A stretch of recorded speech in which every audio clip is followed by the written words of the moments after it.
This is part of a series of videos to show teenagers how to create a 2D tile map program for the Android phone.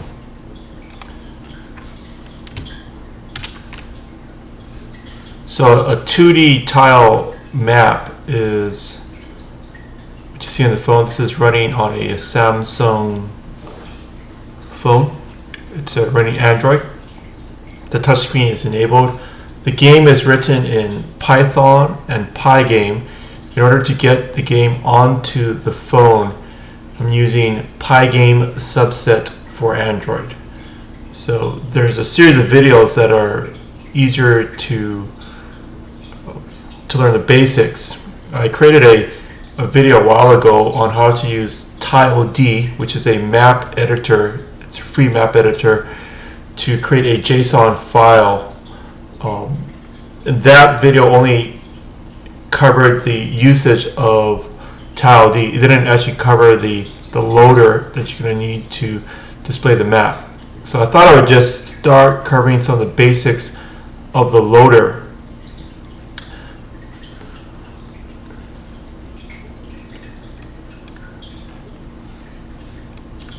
So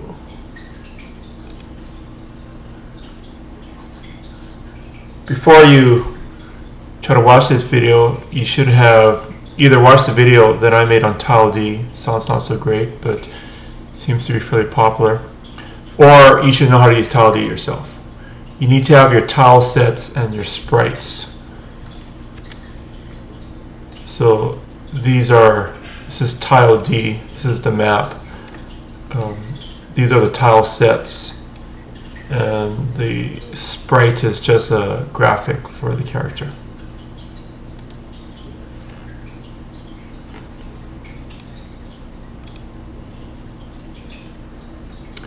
You need to export the file from TileD into JSON format, not TMX. TMX is the default format. It's also the most common format. Unfortunately, although there are many great TMX loaders for Python, it does not work with Pygame subset for Android. So you can get the game to work in Pygame using this TMX file format, but when you try to load it onto your phone, it won't be able to parse the XML files. However, if you do save it into JSON format, you can get it to run on the phone. There just wasn't any really good loaders or freely downloadable that I could find. So I just wrote a simple one. You need to be able to use Python, Pygame, and Pygame subset for Android. So this won't cover how to use Pygame too much. It definitely won't cover how to use Pygame subset for Android. If you can't use Pygame subset for Android, you should probably focus on that first prior to trying to create an application to load onto your phone. Some of the other tools you'll need is TileD. You can just go to the website, type into Google, download it. It's freely available. It runs on Linux and some other platforms. You need an Android phone and a USB cable to transfer the application to your Android phone. So here's the basics of the loader. You have to first import the JSON library. Then you open the map file for reading. Okay, so let's just check it out.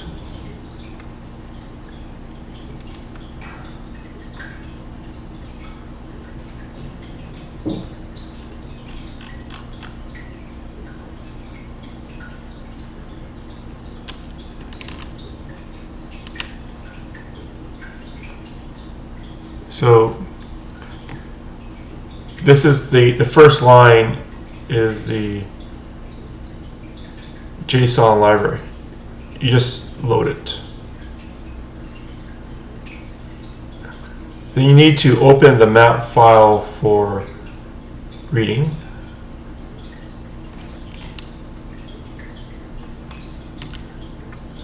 Right here. You need to read in the data contents of the data file, and then you need to load this into a dictionary format then take out the key values from it. So it's a little complex if you're not used to working with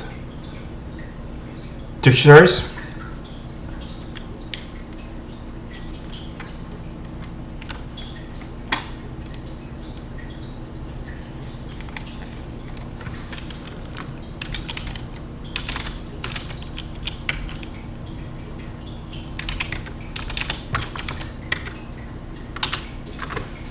So this is what the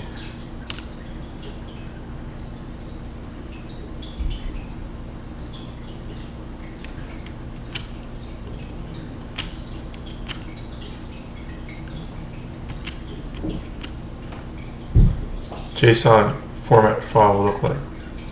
So you're going to need to parse it. So the first thing is the layers.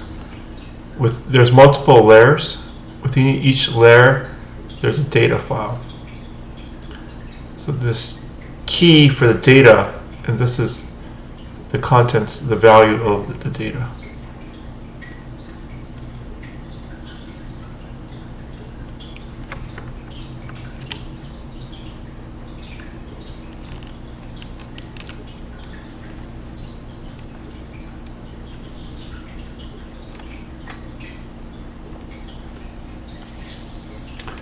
So each key, and I'll cover the keys a bit later, will have a set of values for it. Then you need to load the tile sets. The tile sets are these things, but you need to load into your program. Create the map layers, check for bounds and collision.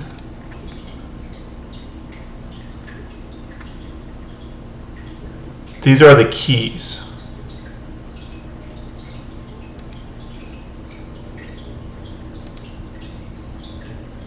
So within the JSON file, you have height, width, tile height, tile width, and tile sets and layers.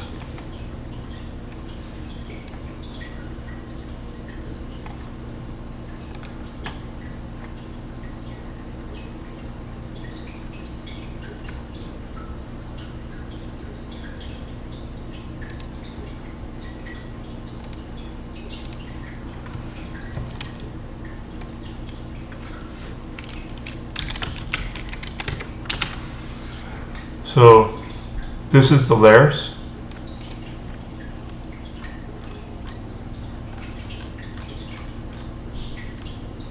Within the layer, there's a bunch of other properties. This is the data.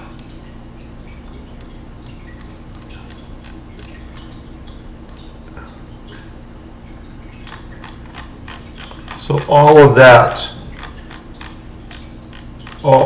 all this information is in layers, right? So it goes from here all the way down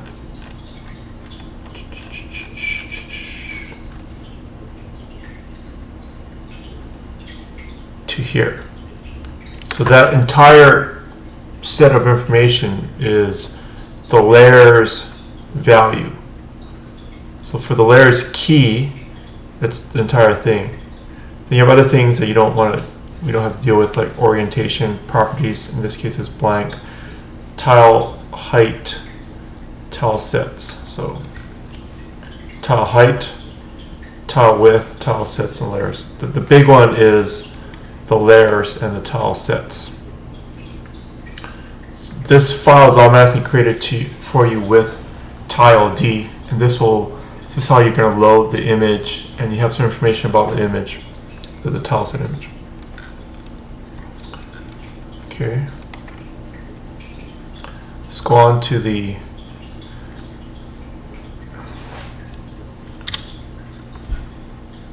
tile set loader.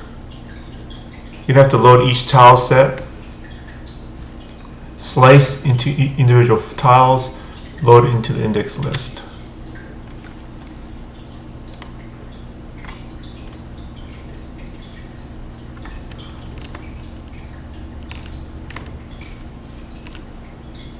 So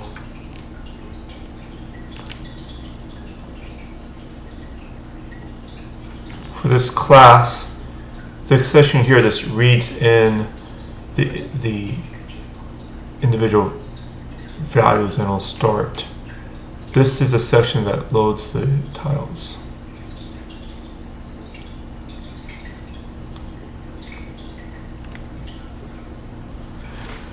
So it's pretty straightforward. There's a Y and an X. So we're just going to slice this thing up into individual rectangles using the blit statement. So you're probably familiar with blit, this line here, to display an image onto a surface. You're probably using blit with two values. The first is the surface that you're going to blit it onto. You're going to blit onto the surface. The second one is the position. There's a third coordinate system for blit, which is the area that you're taking from this surface here. So it's x, y, tile width, tile height. It's basically the same as a rectangle. So you're going to slice off this piece here and blit it onto this bigger surface. So you take this area from the main tile set surface and you create one little tile that's 32 by 32 pixels. Then you load all your tiles into a list. So at the end of this loop, you're going to have a list with every tile in it, 32 by 32 pixels. It's important to put into a list because the next thing you're going to have to do is when you read in the data, you're going to have to start building your layers.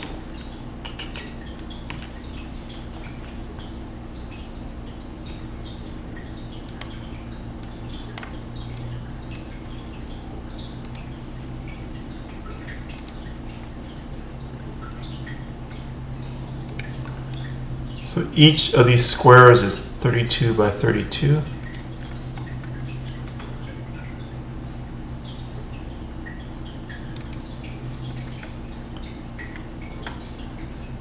This is the steps to load the tiles into a list. This list, if there is 200 tiles or 300 possible tiles, it'll be 300 elements long. Once it's loaded, you can then build the map layers. So you're getting to the exciting part where you can actually see it on the screen. Here's the JSON file again. So the way you build the layers is you first get this data. The first number, if it's 0, it's blank. So on my map, the first layer is the obstacles. So I have 0, 0, 0, 0. It's 1, 2, 3, 4. There's 4 zeros. And then I have the number 180. The number 180 corresponds to a barrel on my tile set. So it's that one. I loaded all the grass, water, terrain tiles. So from this point, there were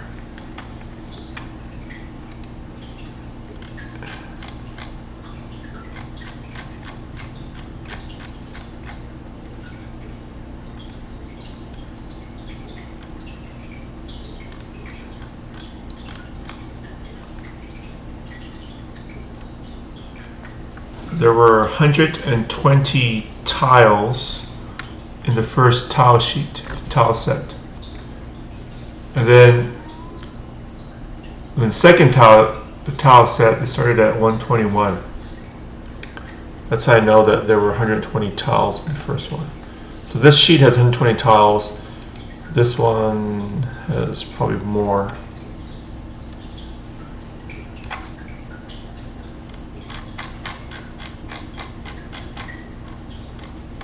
So this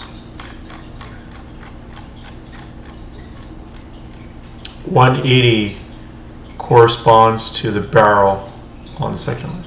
And then it's all blank right here. It's blank here. And then there's another barrel, blank, blank, blank, blank, blank. Then you see another barrel. 31 refers to the tile that has the water on it. So this is 15 tiles. 1, 2, 3, 4, 15, 16, 17, 18, 19. So 30, and then 31 is this tile right there, right? 15, 15, 15 plus 15, 30. 31 is that tile. And sure enough, when you get to 31, there's that tile there. So there's 31, 31, 31, it shows it, and then it goes back to 0. So when you're loading this, you know how many tiles you have in the layer. So you have this data, go to the bottom of it, you read in that the width of this map is 30 tiles and the height is 50 tiles. So when you're reading it in you build the first layer for the width being 30.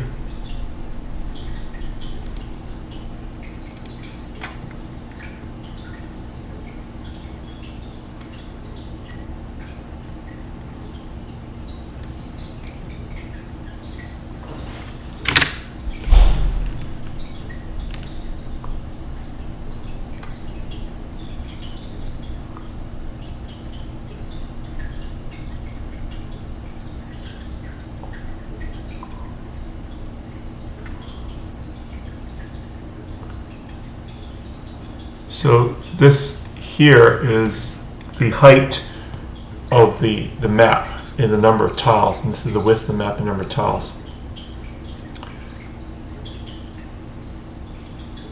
Then you get the entire width of the map surface. So this one is going to be, the surface is going to be big.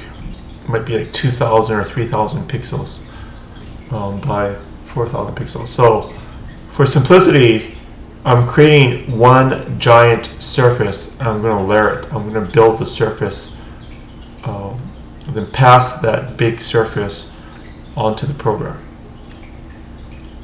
So I have a list of all the layers. I'm going to build each layer. And then I'm going to append each layer to this list called all layers.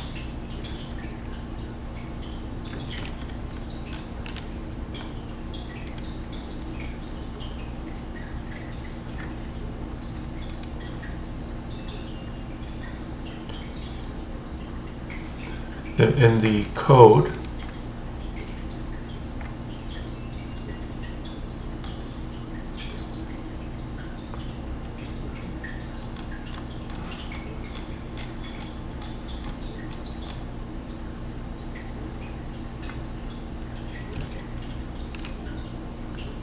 right here,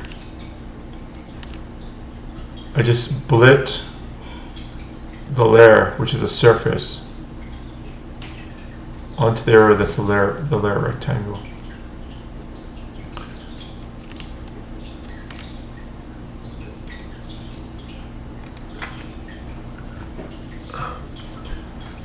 So you want to move it. When I say move as one giant image rectangle, this rectangle is the size of the entire surface.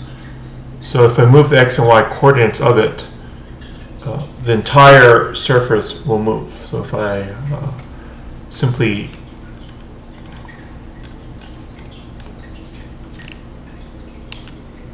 so this rectangle is a rectangle for the entire surface of the map. I'm simply subtracting 2 pixels if I want to move it, if I want the map to appear to move to the right.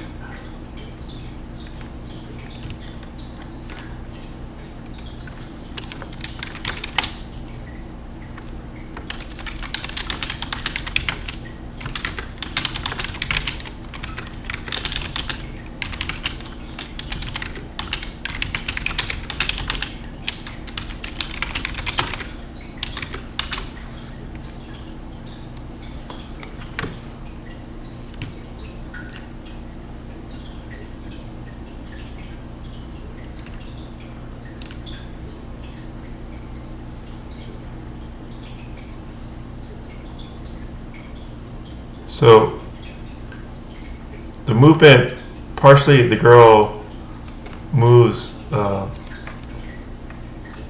the screen, and then partially the screen also moves.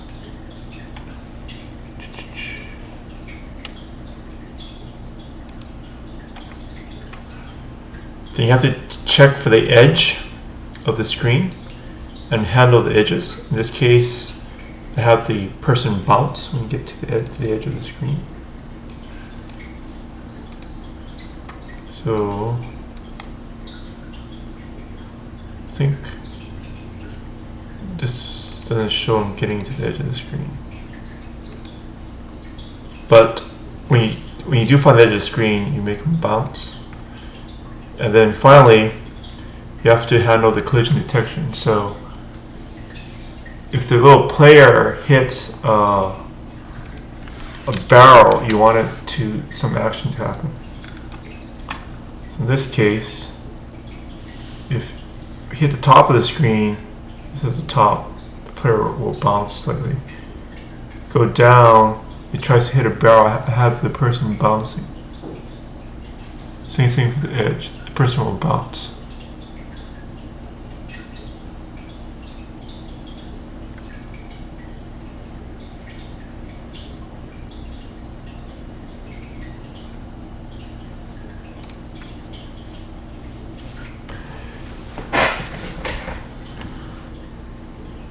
That's basically it.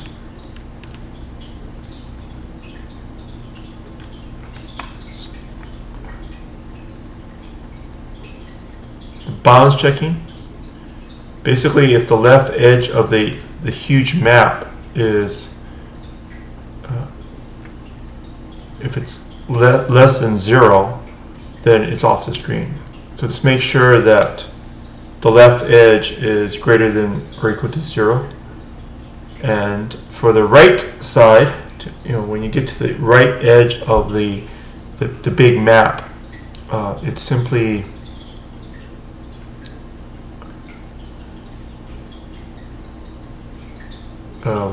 make sure that the right edge of the map, so first it's going to be maybe 2,000 pixels at the X, and as you're moving the map itself to the left, it'll be decreasing. So the phone I have is 480 pixels wide. When the map gets to 480 pixels from 2,000 down to 480, you also then want to stop it.